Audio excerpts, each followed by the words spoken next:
hacer esta parte simple, aunque era para todo, ¿no? Porque incluso por ejemplo, los radiólogos que están haciendo ahora bastante intervencionismo, igual también tiene que hacerse una valoración integral, o sea, no es hacer las cosas por hacer. O sea, incluso los cardiólogos también están haciendo ahora procedimientos invasivos. O sea, no es que ahorita, por ejemplo, las carreras que antes se decía, pues no, clínicas, quirúrgicas, muchas de las clínicas están haciendo ya procedimientos. Los dermatólogos están haciendo más procedimientos que antes, entonces ya no estamos exentos a poder tener alguna complicación en cuanto a esta situación. Por eso les digo, ¿no? Hablemos nomás, por ejemplo, de esta chica, que de 3 años no tenía ningún antecedente, ningún mayor problema, pero y lo que pasó con esta, puede decir, ¿no? De repente fue por problema de anestesia, por problema cardíaco, pero imagínense si la paciente no tenía completo todos sus exámenes, si la paciente no ha firmado un consentimiento informado, adecuado, para que al paciente le exima de alguna responsabilidad. Y el otro tema va a ser, en el caso de la necropsia, ¿no?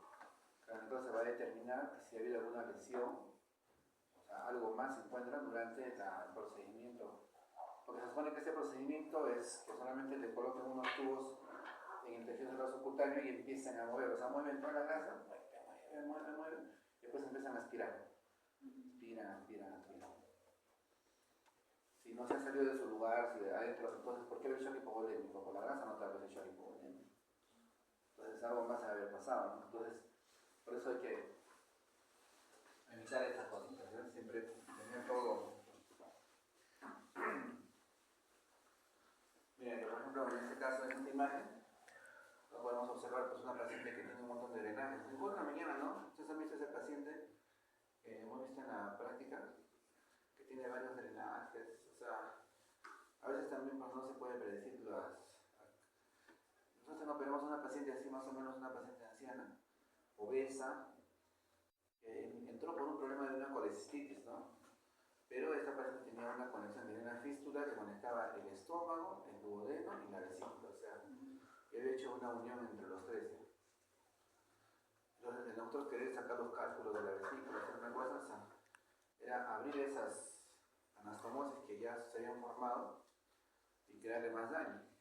La paciente hizo fístulas, después hizo un problema respiratorio, por eso hablan también del METS, de la capacidad funcional. ¿No? Eso vamos a hablar también ahora. Entonces, miren, ¿no? Historia clínica adecuada, detección de patologías previas, determinar el riesgo individual en cada paciente, mejorar el estado clínico del paciente en lo que se pueda, definir estrategias quirúrgicas y establecer una relación médico-paciente adecuada.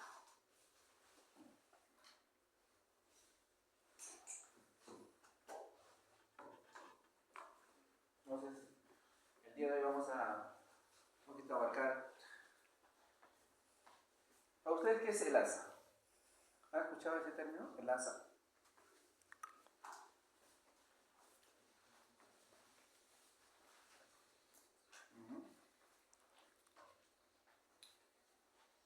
El ASA es unas siglas que es de la Asociación Sociedad Americana de Anestesiólogos, ¿no? En inglés. ¿Ya? Entonces, lo que te evalúa el ASA no es igual a un riesgo cardiovascular, ¿eh? Es solamente una valoración del estado físico del paciente, nada más. Ya lo vamos a ver ahora con un poquito más de detalles. O sea, solamente te valora el estado físico del paciente. Por ejemplo, a ver, ¿cuántos años tienes tú? 21 años. Ya, ponte que vas a ser sometido a una cirugía, ¿ya? Cualquier cirugía, de repente, un problema de los ojos, se va a hacer la reducción para que ya no use lentes, ¿ya, no? Dime, ¿tú crees que por esa cirugía tendrán que hacerle todos los exámenes prequirúrgicos? Igual tienen que hacerlo, pues es parte de un protocolo, es parte de un procedimiento. Pero ¿cuál es su estado físico? O sea, ¿tú cómo lo ves a tu compañero? ¿Lo ves con alguna morbilidad, con alguna situación, obeso, toma medicamentos, alguna cosa? Entonces su estado físico de él aparentemente es un ASA 1, porque es una persona sana, joven. Va a ser una cirugía que no comprometa ningún otro órgano, es una cirugía solamente de láser, nada más para la vista. Ese es el estado físico del paciente. Si yo veo, por ejemplo, un paciente de 85 años, obstruido, paciente hipertenso, diabético, por ahí de repente un poco obeso. Ahí también me dijeron que te voy a tener problemas también de artrosis, en articulaciones, todo eso. Entonces, ¿cuál es el estado físico de este paciente? Así a grosso modo. Pues en un estado físico que no, pues no te está llevando. Entonces, el ASA te evalúa eso, vamos a ver más adelante eso. El ASA 2 tiene enfermedades sistémicas pero controladas. Un ASA 3 tiene enfermedades sistémicas no controladas. O sea, por ejemplo, un diabético que tenga 400 de glucosa. El ASA 4 son pacientes que su mismo estado de salud va a hacer de que este paciente, con o sin cirugía, el paciente no tenga un pronóstico de vida mayor de 24 horas. Y el ASA 6, por ejemplo, está considerado para lo que es trasplante hepático. ¿Ya? Entonces, ese es el ASA, lo vamos a ver más adelante. ¿Ya? Después, estas son algunas escalas. Este es el Goldman, es la que te evalúa la parte cardiovascular. Vamos a ver qué cosa evalúa esto. O sea, pues no mezclamos una cosa con otra. El Goldman, el DESKI son escalas que te evalúan la parte cardiovascular. ¿Ya? Y después tenemos algunas escalas, por ejemplo, el Mayer-Pat y el EMO, que te evalúa un poco lo que es la parte de intubación del paciente. Entonces, no confundamos las cosas, ¿ya? El ASA solamente es evaluación de un estado físico de forma general. El Goldman te evalúa la parte cardiovascular, exclusivamente esto. Y escalas para intubación, ya vamos a ir viéndolas poco a poco. Entonces, riesgo quirúrgico es la posibilidad de que ocurran eventos adversos como consecuencia del desarrollo de un procedimiento quirúrgico. Ya, al plantear la realización de un procedimiento quirúrgico, interviene en forma determinante la evaluación del riesgo al que se expone el paciente al ser intervenido.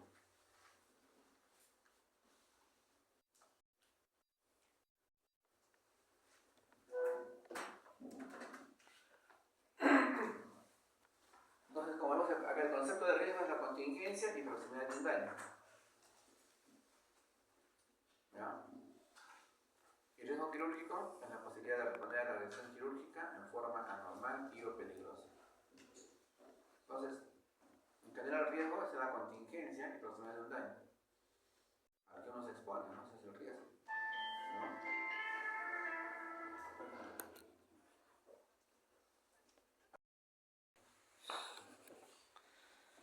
Entonces, los factores que se acentúan, dicen, ¿no? Que la agresión quirúrgica o que limitan la respuesta del organismo a la agresión. Acuérdense ustedes, chicos, que cualquier cirugía es una agresión al cuerpo. O sea, tú estás agrediendo al cuerpo. Haces una laparoscópica. ¿Qué hacen en la laparoscópica? Metemos punzones acá a la barriga. Entonces, ¿no es una agresión o no es una agresión?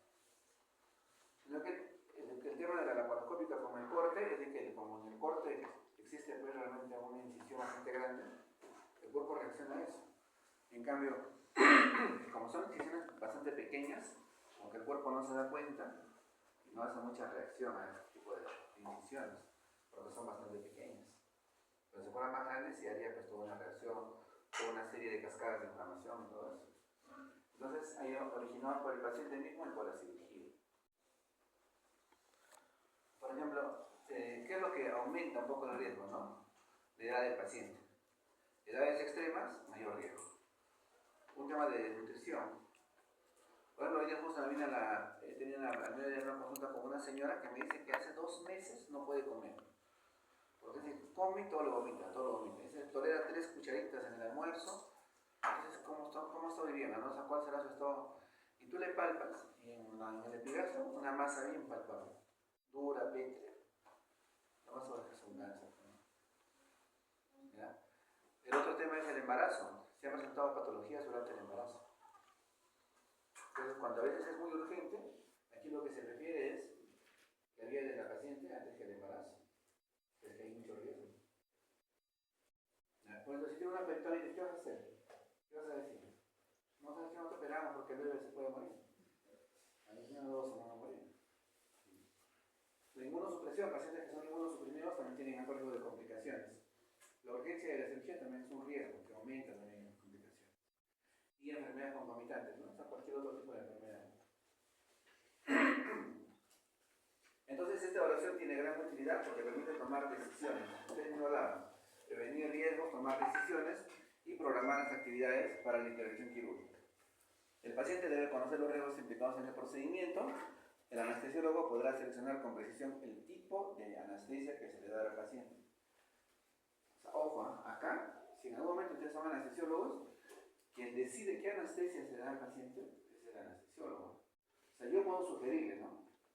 Es que yo, no sé, opino que podría ser con este tipo de anestesia. O sea, el anestesista me dirá, pues, ¿no? No, mira, sabes que para este procedimiento yo ya tengo alguna experiencia que mejor hacerlo con este tipo de anestesia. O sea, yo no me puedo meter ahí en sus cosas. Porque pasa alguna situación y que van a decir, no, tú me dijiste que era con esta anestesia. Y entonces yo puedo decir, pero es tu trabajo, no es mi trabajo, o sea, es tuyo. Entonces, mejor que cada uno evalúe por eso su área, ¿no? El tipo de anestesia. Hay un montón de secuencias de anestesia. Y el cirujano escogerá el procedimiento quirúrgico más adecuado y determinará los métodos de control del paciente durante la intervención y después. ¿Ya? Así como él tampoco no va a decir, ¿no?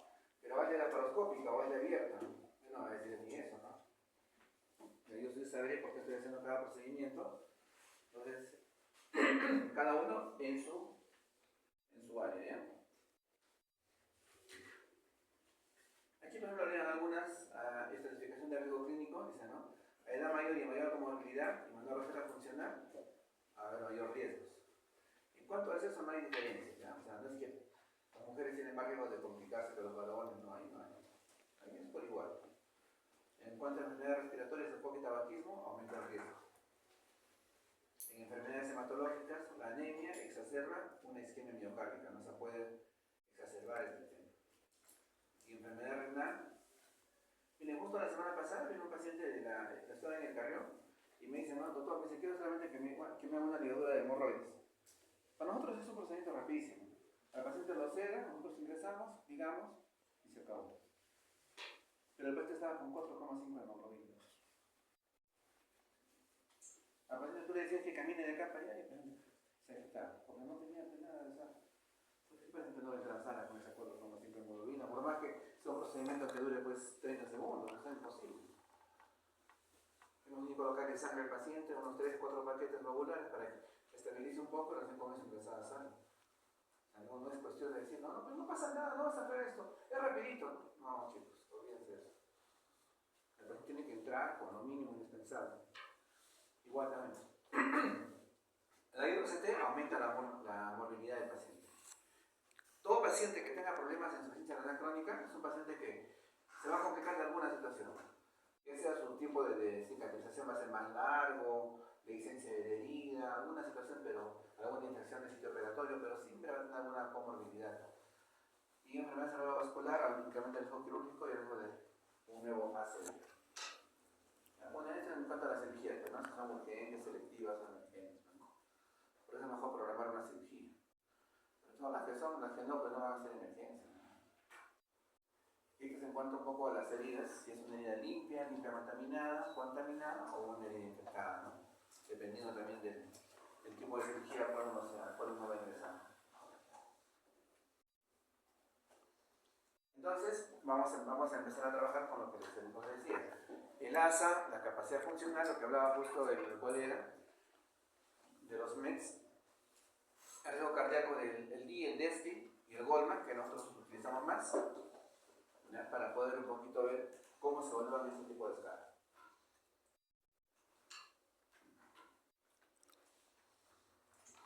Dicen, es una consulta frecuente en la práctica diaria, ¿ya?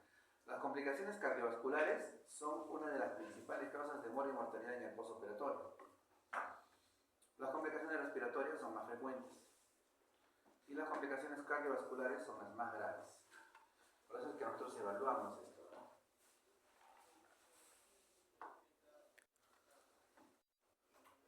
Estas son una de las principales causas de muerte y mortalidad en el mundo.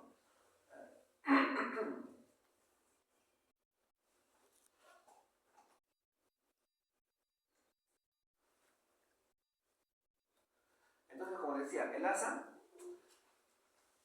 la clasificación de los criterios de riesgo anunciados por la Sociedad Americana de Anestesiología se ha convertido en un criterio convencional de clasificación de riesgo en los pacientes quirúrgicos.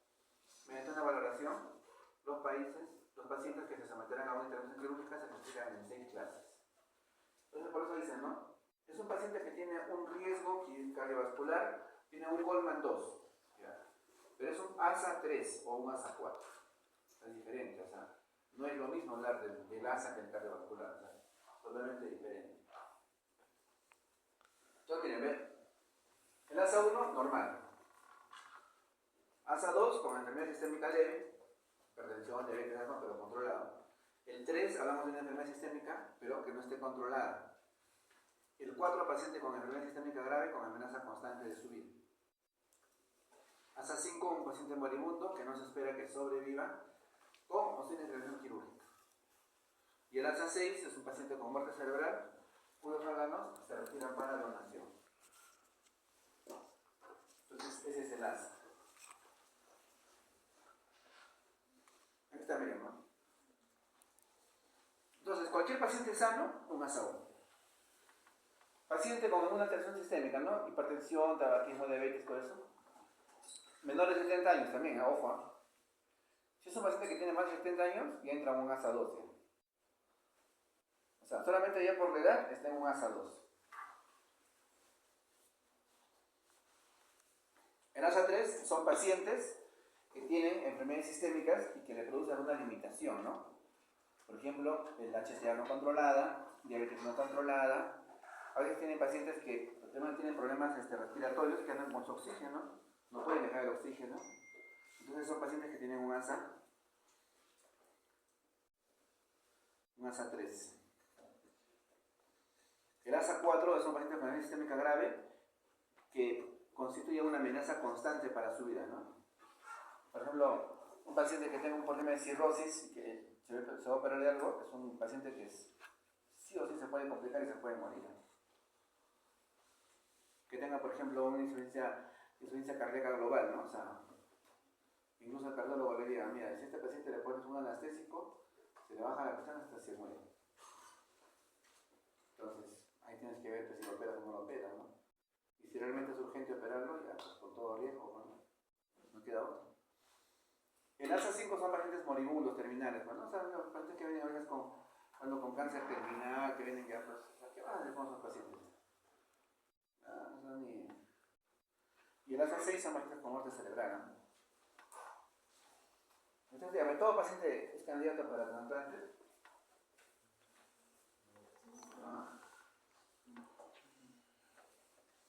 Un paciente para trasplante no tiene que tener problemas asociados, o sea, comorbilidades. O sea, tiene que ser un paciente prácticamente sano, no solamente que el problema de la parte del cerebro que ya no funciona, ¿no? O sea, no vas a poner pacientes que tengan alguna enfermedad. Los pacientes no entran, no son candidatos para trasplante, para nada. Entonces, generalmente los que son candidatos a trasplante son jóvenes, ¿no? Jóvenes que se accidentan, tienen algún problema en la cabeza, ¿sí? O alguna isquemia, algún ACV, esos son pacientes que para. Pero no pacientes que tengan alguna comorbilidad, ¿no? Entonces, este es el ASA. Yo creo que se entendió, ¿no? Entonces, esto no tiene nada que ver con la parte cardiovascular, chicos. O sea, esta es otra calificación. Por eso cuando dicen pacientes, ¿no? O sea, ustedes escuchan cuando va a entrar a la sala, ¿qué ASA tiene? Si te dicen un ASA 2, ya te estás imaginando en tu cabeza, ¿no? Algo de temor.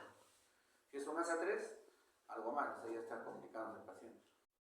Si es un ASA 1, paciente sano, ¿no? No tiene mayor situación, paciente joven, sin patología previa, nada de cosas. ¿No? Esta es la capacidad del lucro que hablaba justo el colega. Una persona, dice, en reposo consume de 200 a 300 mililitros de oxígeno por minuto, siendo un MET, ¿no? Que es igual a... Es la capacidad funcional, el MET, que le ponen que es como una unidad de medida. Dice así, un individuo sedentario puede alcanzar 9 a 11 METs. O sea, ¿cuántos METs hablaba el colega en el video? Igual que está con grado. 4 o 5 METs, no más de 4 o 5. Mientras que sanos, dice, no sedentarios, pueden llegar hasta 16 METs. O sea, se supone ustedes, ¿no? Pueden llegar a esos METs. Sanos, no sedentarios. Se supone, ¿no? Aquí están en los sanos sedentarios. Entonces, de acuerdo con el nivel de esfuerzo alcanzado y el gasto energético, podemos clasificar según el estado funcional en los siguientes grados, ¿no? El grado 1 alcanza del 7 a 16, el 2 del 5 a 6, el 3 de 2 a 4 y el 1 de 1 a 2. ¿Ya? Esto se evalúa pues así, nada más con actividades diarias, ¿no? Si el paciente, por ejemplo, hay pacientes que no se pueden ni siquiera agachar para poder amarrarse los zapatos. Hay pacientes que tú le dices que agarra una escoba y barra y a los 5 segundos ya están agitándose. Hay pacientes que no pueden subir ni siquiera 3 o 4 escalones. Entonces son pacientes que tienen un MEX pues bastante bajo.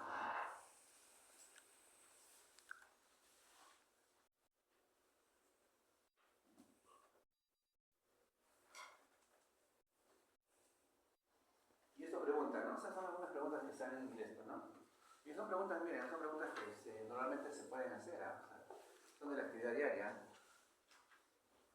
No se puede correr, bajar escalones, correr cortas distancias, trabajar en la casa no lavando los platos.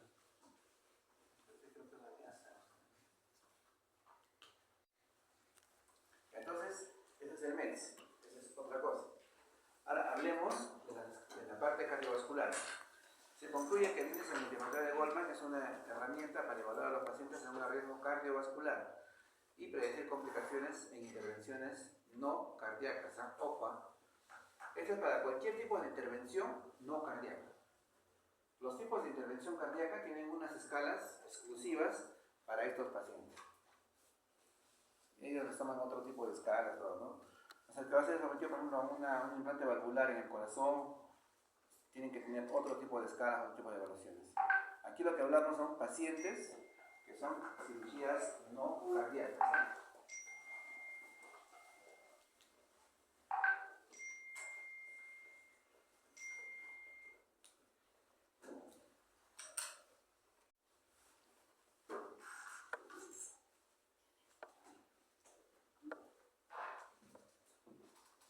Y miren, ¿qué evalúa? No evalúa nada en otro mundo, miren. Primero la edad, viene un puntaje. Si tiene mayores de 70 años, ya tiene 5 puntos. O sea, ya. Y si tú le pones a la escala, mira, puntuación de 0 a 5, o sea, el paciente ya con una edad de 70 años, que es una paciente que es una intervención quirúrgica de emergencia, con eso ya es un Goldman 12. O sea, con eso no. La segunda parte, exploración, ¿no? Tiene un tercer tono y estenosis aórtica significativa. La parte del EKG tiene un ritmo sinusal y tiene más de 5 extrasístoles ventriculares. O sea, no estamos hablando de cosas así tan sofisticadas. Después el estado general, sí, algunos exámenes de laboratorio que nos indican, que le dan un puntaje cada uno de ellos. Y si la intervención quirúrgica es intraperitoneal, le da un puntaje. Y si es urgente, le da otro puntaje. Entonces, un paciente de 75 años que va a ser sometido a una apendicectomía, que es intraperitoneal, y es una emergencia, ya tiene ya 7 puntos más 5, 12. O sea, estaría en un Goldman 2. Y si ese paciente tiene algún problema cardíaco, como algunas extrasístoles o arritmias, ya estaría entrando en un Goldman 3. Entonces, un paciente joven como ustedes, no tiene mayor problema, un Goldman 1, porque no van a tener ninguno de los antecedentes. Ahora, ¿es difícil evaluar esto? Entonces ya ustedes saben, en las historias clínicas, cuando ustedes vayan a hacer la práctica, vean qué Goldman tienen los pacientes. La mayoría tiene Goldman 2, entre 2 y 1. Algunos pacientes que tienen algunas condiciones especiales tendrán un 3, por ejemplo. Entonces, ¿difícil de evaluar esto? No. Esto es lo que más utilizamos acá. La de Goldman es la que más se usa acá en nuestra zona. ¿Ya? Este es el índice de Lee, ¿no? Este índice de Lee, lo único que te evalúa son algunas preguntas nada más. Cirugía de alto riesgo, historia clínica de ACV, cardiopatía isquémica, insuficiencia preoperatoria, insuficiencia cardíaca, creatinina mayor de 2. Te pone ahí, ¿no? Tiene factores de riesgo, 1, 2, 3, o sea, más de 1 o 2, te da una tasa de diabetes. Esto no es mayor que otra cosa. Este es el Tedeschi, que es muy parecido al de Goldman. Miren, igualito. Enfermedad, edad mayor de 70 años, te da un puntaje. Infarto de miocardio, los de 1 a 6 meses previos, más de 6 meses, te da un puntaje. Según la Sociedad Angina de Canadiense, tiene una clase 3 o 4, un puntaje. Edema agudo de pulmón, lo que te evalúa también es el EKG, ritmo sinusal y más de 5 extrasístoles, que es igual al de Goldman. Te da un puntaje y ahí está el riesgo. El que utilizamos acá, como les digo, es el de Goldman, ¿no? Algunos usan el de Desky, que es muy parecido, como ven, no hay mayor problema. Este es el de Charlson. Este solamente se va a hacer este es para un estudio nada más, ¿no? O sea, acá le ponen solamente marcas ahí en tu tablet, qué enfermedades tiene, tiene infarto de miocardio, se le pones todo, marcas, signos, y le da un puntaje. Es como acá, índice de comorbilidad de Charlos. Le da un puntaje y te da una supervivencia. Ahí está. Entonces, lo que hemos visto ahorita es el ASA, que es valoración del estado físico en forma general, y lo que es la escala cardiovascular. Dos escalas importantes, Goldman y Desky. Entonces ya ustedes para que ustedes puedan eso valorar. Ahora vamos a ver algunas escalas predictivas para información difícil, ¿ya?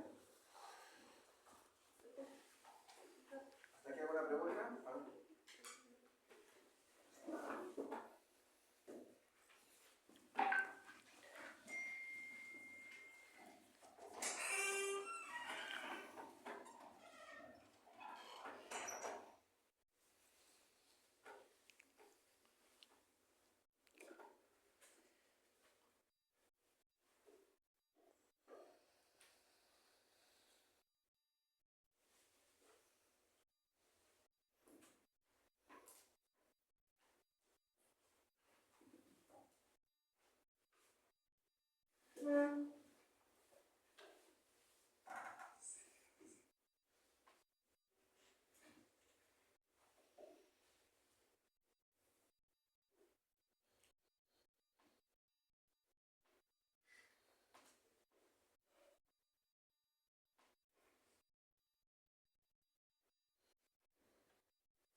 A ver, entonces, ¿alguna pregunta ahí de la primera página?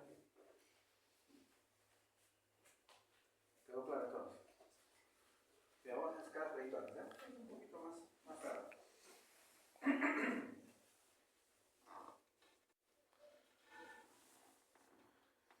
Esto se dio a raíz de que en un tiempo empezaron a haber muchas muertes. ¿Por qué? Porque el paciente cuando... ¿Qué pasaba, no? Cuando entrabas tú a una operación no te hacían una valoración adecuada y cuando al paciente ya lo relajaban para que le pongan el tubo, o sea, porque tú paciente que no está relajado y sedado no pueden poner un tubo. Entonces un paciente que, es como dicen, ¿no? Ya una vez que tú lo relajas y lo sedas, no hay marcha atrás, ¿no? No hay marcha atrás. Si tú no habitúas a este paciente, se cierra la vía aérea y el paciente muere. Entonces por eso es importantísimo ver esas cosas. O sea, no dice esto no es broma. Entonces miren, hubieron una serie de complicaciones y 30% de muertes. Entonces a raíz de esto empezaron a hacer y hay una incapacidad para manejo de la vía aérea. No se puede manejar la vía aérea. Tú le pones un relajante y no lo puedes ya revertir al paciente. Por eso hay que tener mucho cuidado con esto. Por eso, a raíz de todo esto, se dio todo este manejo, toda esta situación de hacer una buena valoración de la vía aérea. Mira, ventilación con máscara difícil, ventilación con máscara laringe difícil, laringoscopia difícil, intubación traqueal difícil. No se puede ni ventilar, no se puede intubar al paciente.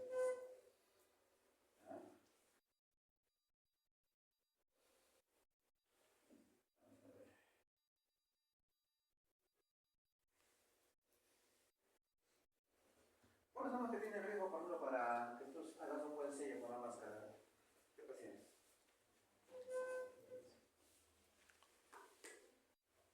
¿No? Ya, eso es uno de ellos. Pero ¿qué más?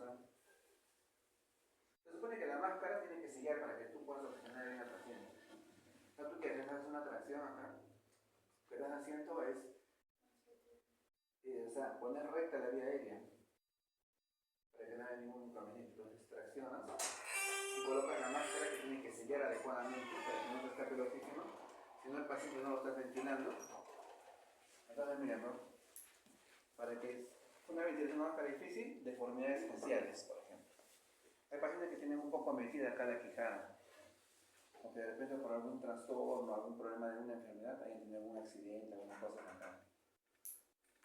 Exceso de barba. El exceso de barba no permite que haya un buen sello en los pacientes. Obesidad es otro tema también. Ya, porque un paciente obeso no tiene cuello. Y a veces trata de decir a la vía aérea es bien complicado. ¿Ya? Los edéntulos, por ejemplo, también es otro tema. O sea, sobre todo los ancianos, ¿no? Y los pacientes que han tenido, pues, o que tienen algún antecedente de la hernia obstructiva del sueño, ¿no? O rompido. Entonces son pacientes que tienen algún riesgo para poder hacer una intubación difícil. Entonces, algunos predictores, ¿no? Por ejemplo, el aumento del INC, el aumento de los ronquidos, la frecuencia de barba, los edéntulos, edad mayor de 55 años, Mayer-Pack 3 o 4, vamos a hablar qué significa Mayer-Pack. Prueba de protrusión mandibular limitada, género masculino y los tumores, ¿no? En la vía aérea.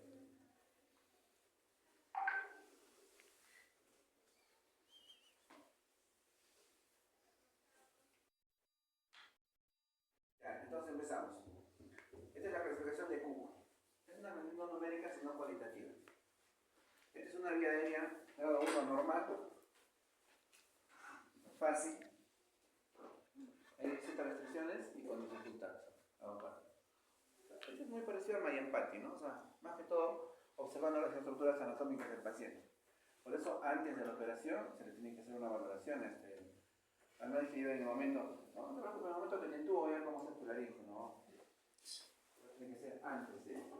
Por eso pasa el anestesiólogo incluso la pasa en el seguro, la última consulta que se hace para la evaluación preoperatoria es con anestesiología. Entonces, la anestesiología le hace primero el consentimiento de la anestesia, le va a explicar qué tipo de anestesia se le va a colocar por el procedimiento, y si es una intubación, también le va a explicar cuáles son los riesgos y complicaciones de este procedimiento que se le va a hacer al paciente.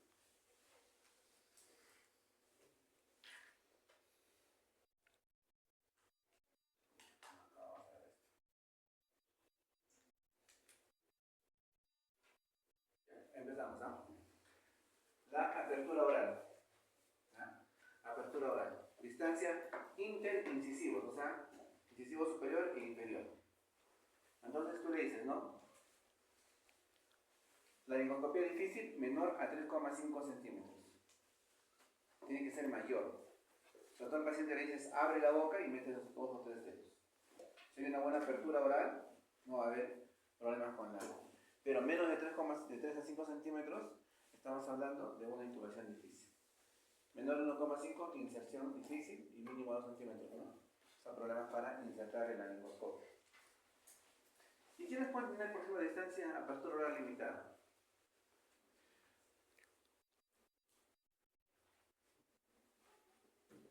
También pacientes que han tenido quemadura, que tienen sus cicatrices, que el paciente no puede ni siquiera aperturar la boca. Las esclerosis, por ejemplo, te marcan eso, pacientes que no pueden aperturar la boca. Un paciente con esclerodermia, ¿cómo fallece el paciente? El paciente no puede abrir la boca. Al final solamente le ponen una sonda para que pueda consumir todo sin licuado. Es una falla respiratoria, ¿no? Entonces, ¿tienen alguna limitación funcional? Entonces, estamos hablando de la primera escala, apertura oral, ¿no? Esta es la extensión atlanto-occipital. ¿No? La extensión atlanto-occipital. A ver, todos vamos a poder para atrás, ¿eh? Todos para atrás, ¿eh? Todos para atrás. Tienen para atrás todo lo que puedan, ¿verdad? ¿No? Nadie tiene ese problema. Pero cuando ya uno tiene cierta edad, se producen pues las artrosis de la columna cervical. A ver, tú a tu abuelito de 80 años tiene que haga esto, ¿ves? No puede, no puede. Por eso es que los abuelitos tienen que dormir con una almohada, porque incluso tú les pones un colchón así y no pueden, o sea, la cabeza está sin levantada por la misma artrosis, por el paso de edad, por la artrosis cervical. Entonces tienen que poner siempre una almohadita porque no es como que el paciente está haciendo encurvadito, ¿no? Entonces, esta, por ejemplo, valora la movilidad del cuello. Entonces, Ustedes están dándose cuenta de que en todo paciente ya que tenga mayor de 70 años, siempre va a haber más dificultad porque se van a presentar más comorbilidades con estos pacientes. Entonces, miren, ¿no? Todos hemos llegado a esto, pero los pacientes ancianos menor de 80 grados. Entonces, esto te evalúa la extensión atlanto-occipital. Entonces, le pido a la gente que haga la extensión y se valora un poco el ángulo que puede, hasta dónde pueden llegar, y se valora, pues, ¿no?, la dificultad que pueden tener esos pacientes. ¿No? Entonces, estamos hablando de apertura oral y extensión atlanto-occipital, ¿no?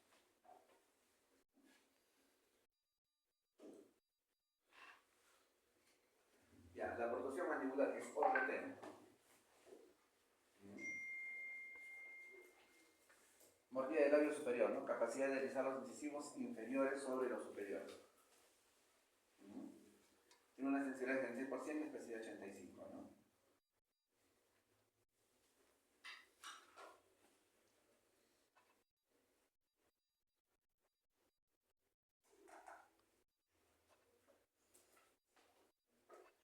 Acá lo normal, o sea, lo normal es de que los incisivos inferiores sobrepasen los superiores. Entonces, para que haya esta, pues se llama protrusión mandibular, ¿ya? Movilidad de la articulación temporomandibular. O sea, que el maxilar inferior sobrepase. O sea, si estos son los incisivos superiores, yo tengo que sobrepasar, ¿no? Sobrepasar la línea. Entonces, que traten de hacer eso, entonces siempre van a ver. Pero hay personas que no pueden, que no pueden. Los incisivos inferiores no sobrepasan los superiores. Está un poco metido o tienen algún problema con la articulación. Entonces, en esos pacientes hay dificultad para poder hacer eso. ¿Ya? Ustedes conocen a ese que le dicen el tapir. Los TikTokers, ¿no? ¿Cómo es su mandíbula inferior? ¿Ya se metida? Él, por ejemplo, no puede hacer eso de que los inferiores sobrepasen los superiores, porque tiene esa dificultad. Pues eso es una alteración anatómica que tiene, ¿no? Entonces, esta protrusión mandibular es bastante limitada, ¿no? Entonces, ese es un predictor para intubación difícil. Entonces, si vamos a hablar de 3 escalas, chicos, ¿no? Vamos con 3. Este es el Mayan-Bati. Tú al paciente haces que abra la boca y tú evalúas. Acá está, ¿vale? Entonces, el normal se observa el paladar blando con la pared posterior de la faringe y los pilares. En el 2, paladar blando, úvula y pared posterior de faringe. Y en el 3, paladar blando y base de la úvula. Solamente se observa. Y en el 4, el paladar blando es invisible. Entonces, generalmente esto se va a dar en pacientes que son de estatura corta, pacientes obesos. Entonces, en estos se va a dar, entonces ese es el Mayan-Bati. Entonces, esto es lo que más se evalúa, porque lo que te hacen hacer es no me abre la boca, te ponen como un baja lengua, cuando se hacen todas las estructuras, te dicen Mayan-Bati 1, 2, 3 o 4. ¿Ya? Entonces, ya vamos con 4 escalas, muchachos.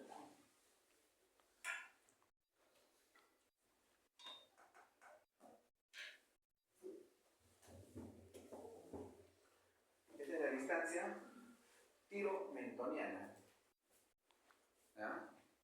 O la escala Patil-Andretti. Debe ser mayor de 6,5. ¿Ya? Estamos hablando de acá del borde del maxilar inferior con el cartílago cricoides. La otra paciente le dices que estire y le haces una medición. ¿Cuánto mide esta distancia tiro-mentoniana? ¿Ya? Entonces, ahí están lo normal debe ser. Entonces, otra vez volvemos a lo mismo. ¿Quiénes tienen esta distancia más corta? Pacientes obesos, pacientes pequeños o de estatura corta. Entonces, ahí está. Mira, vamos 5 escalas, chicos.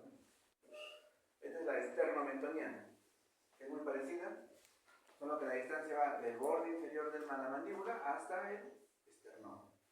Haces que estira el paciente y le mides esa distancia. Del borde inferior de la mandíbula hasta el esternón. Lo normal es mayor de 13 y la clase 4 menor de 11 centímetros. Igual, ¿no? Son pacientes igual, estatura corta, obesos, entonces, son esos pacientes que van a tener siempre esta dificultad para que puedan seguir su trabajo. Entonces hemos hablado ya, 6 escalas ya.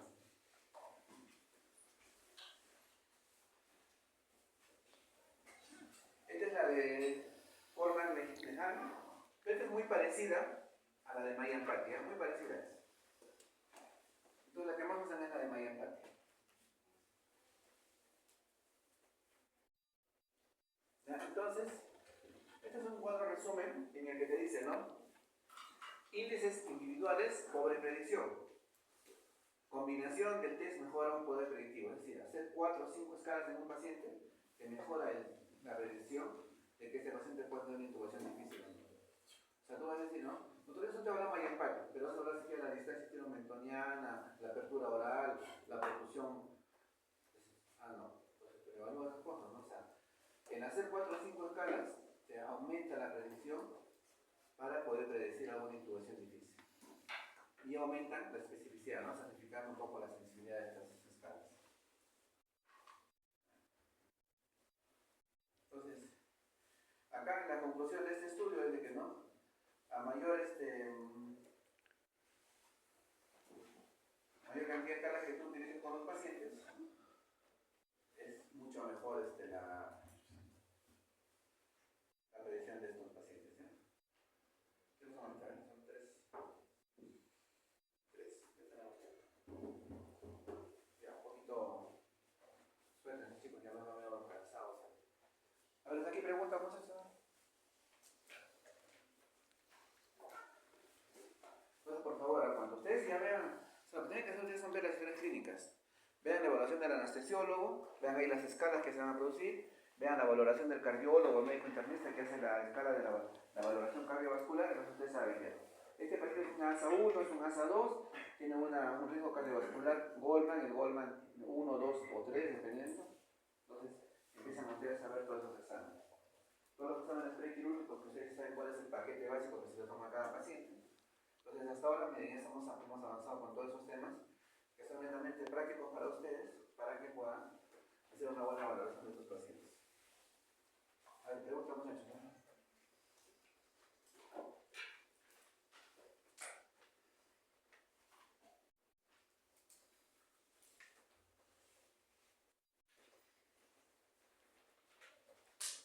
Vamos chicos, ¿eh? ¿Todo está bien? ¿Todo está bien? Todo está...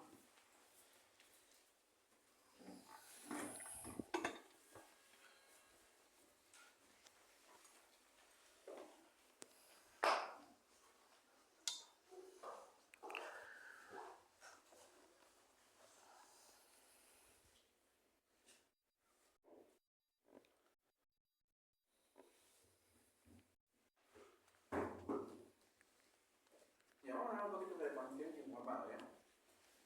Consentimiento informado. ¿Para qué servirá eso? ¿Eh?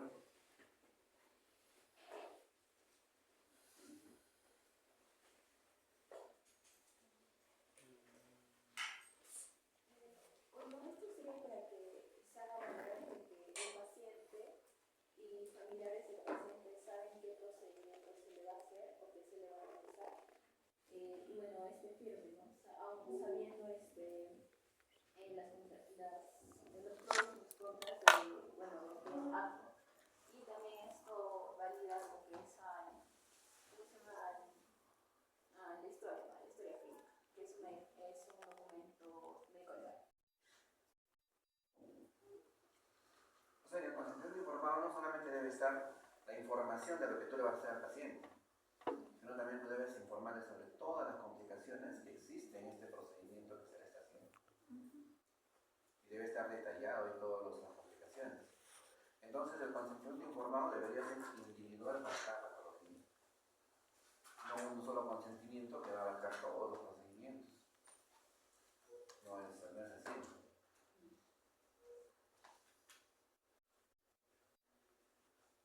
Por ejemplo, ya en Brasil, por cada procedimiento que tú haces, existe un consentimiento para cada patología.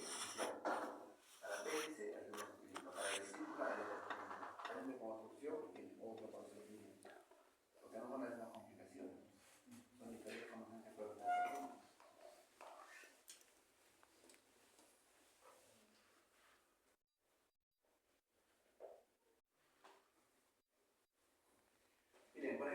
antes, en la historia, no se precisaba nada en relación al consentimiento médico, ¿no? O sea, simplemente el médico era una autoridad, ¿no? Tú lo llevabas donde el médico le decía que hacer esto, y el paciente ni se le decía si está acepta o no acepta, nada. Simplemente se le hacía procedimiento cualquiera que sea. Pero en el periodo 41-57 dice, marcado por el caso de Seandok, que se procedió a la extirpación de un tumor previa manifestación de un paciente en el sentido de que no quería ser operado. Entonces ahí empezaron a haber otros antecedentes. ¿Sí? A partir de la sentencia de este caso se podía considerar delito y negligencia el no posterior consentimiento y más aún en ir en contra de la voluntad del paciente. Si un paciente no se quiere operar a pesar de que tú le has explicado que existe mucho riesgo y el paciente se muere, no es tu culpa.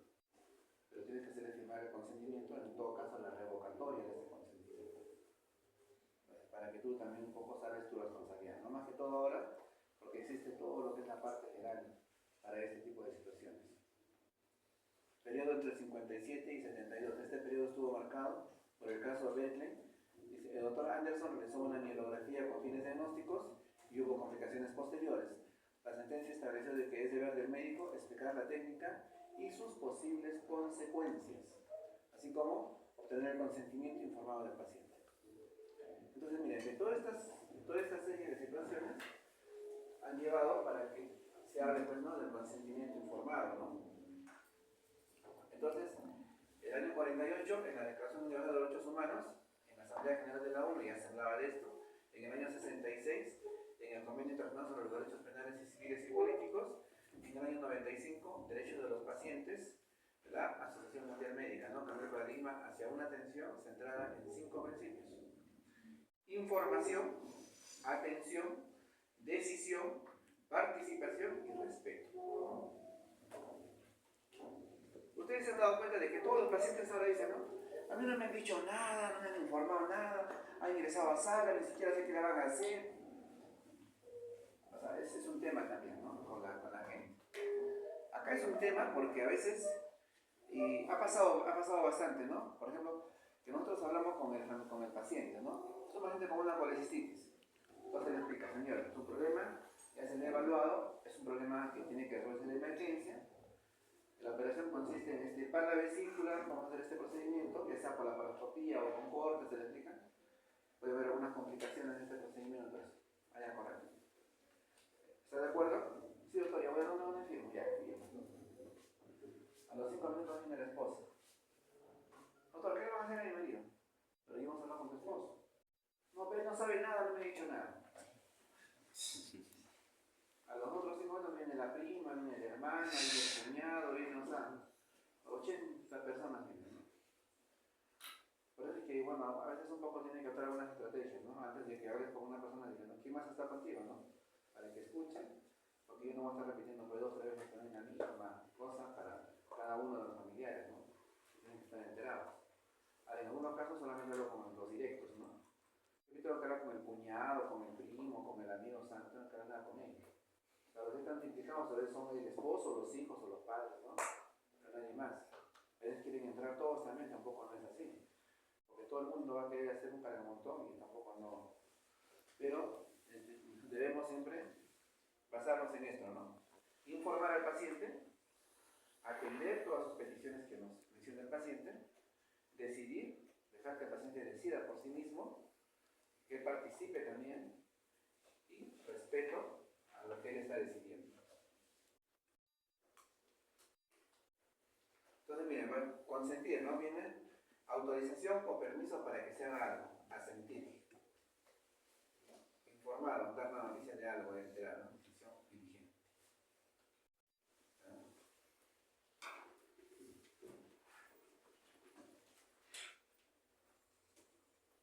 Entonces, competencia para entender y decidir, y la voluntariedad al decidir, ¿no? O sea, debe ser totalmente voluntario. Los sujetos deben decidir libremente someterse a un tratamiento o participar en un estudio sin que haya persuasión, manipulación ni coerción. Sobre todo mucha gente ha participado ahora con la vacuna, ¿se acuerdan cuando empezaron a hacer acá unos estudios previos? Pero la gente ni leía el consentimiento.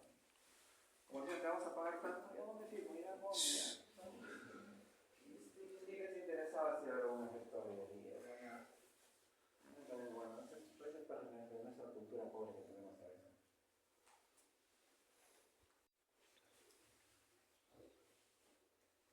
hay algunos que también son, o sea, son abogados, vienen pues exquisitos, vienen, ¿no?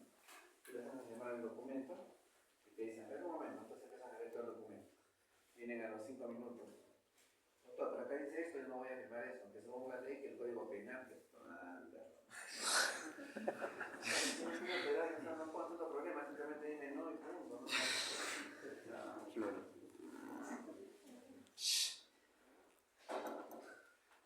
Los elementos es la exposición de la información y recomendaciones, no del plan, ¿no? El elemento informativo es la exposición de la información necesaria, la cual debe ser comprendida. Por eso les digo, ¿no? Ustedes sí están en una carrera que tienen que explayarse con la persona. O sea, hay gente que, pues, que es muy callada, ¿no? Hay gente que no habla, pues, ¿no? ¿No te van a decir, no? Vas a poner la vesícula, ¿ya? Comparto, firma acá. O sea, ¿no? Hay que ser un poco empático, no sabe qué, no sé el otro, ¿no? O sea, tampoco no que se está cortando, ¿no? Por eso dicen, hay que cumplir explayarnos con esa situación. Entonces, el consentimiento hace referencia a la decisión voluntaria de someterse o no a una intervención, ¿no? Y se basa en la obligación general en que la asistencia de la salud brinde la información necesaria. ¿No?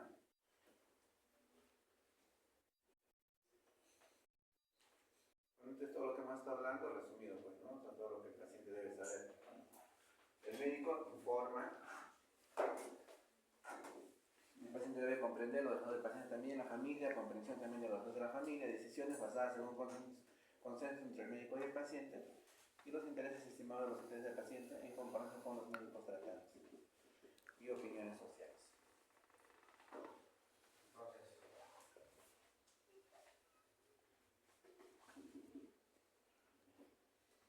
La Ley General de Salud, que es la 26842, que fue promulgada el 9 de julio del año 97, miren lo que expone ya, ¿no? Formato de consentimiento informado.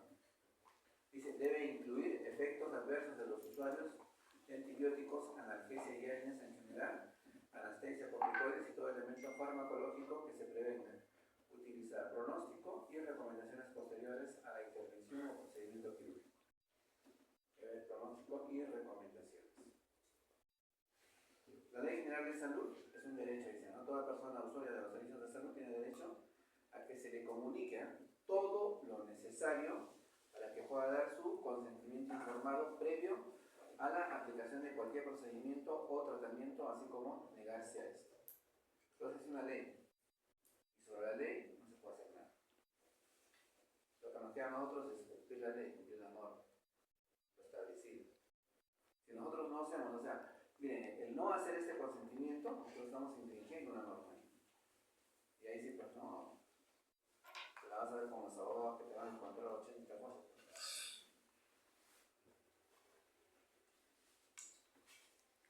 Ya, entonces siempre, ¿no? Parte de explicar la naturaleza, nombre de procedimientos, explicar los beneficios, información sobre el riesgo de la cirugía, planteo de alternativas, toda una serie de elementos, ¿no? Protección sobre el tipo de anestesia, autorización por tener fotografía, eso también es importante, chicos, ¿no?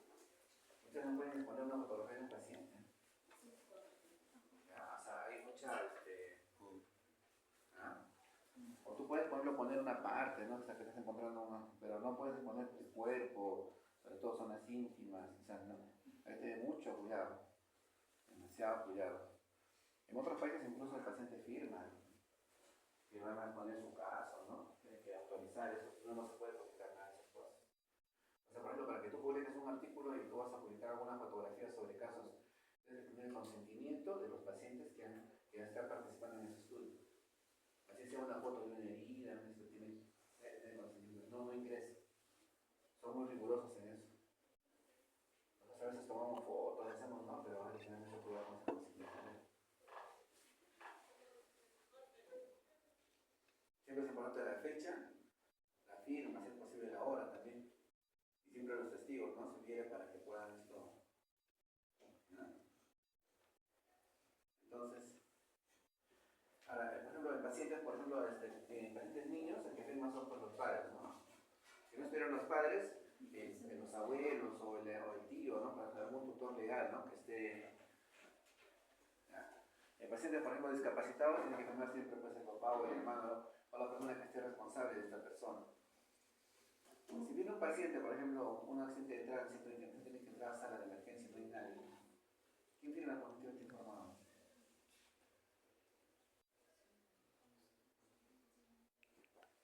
Tienen que ir, si no me equivoco, a una central médica donde dos o tres doctores tienen que firmar y decir que sí o sí necesita ese procedimiento. Una junta médica. Junta Fundamental. médica.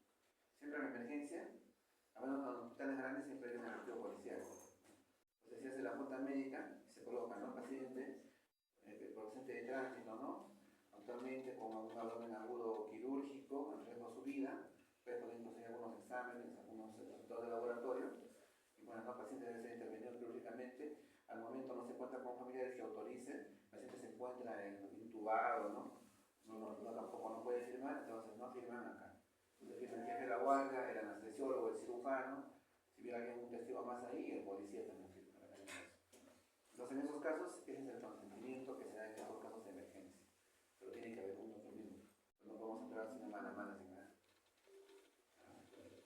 Siempre igual tener mucho cuidado con estas cosas también.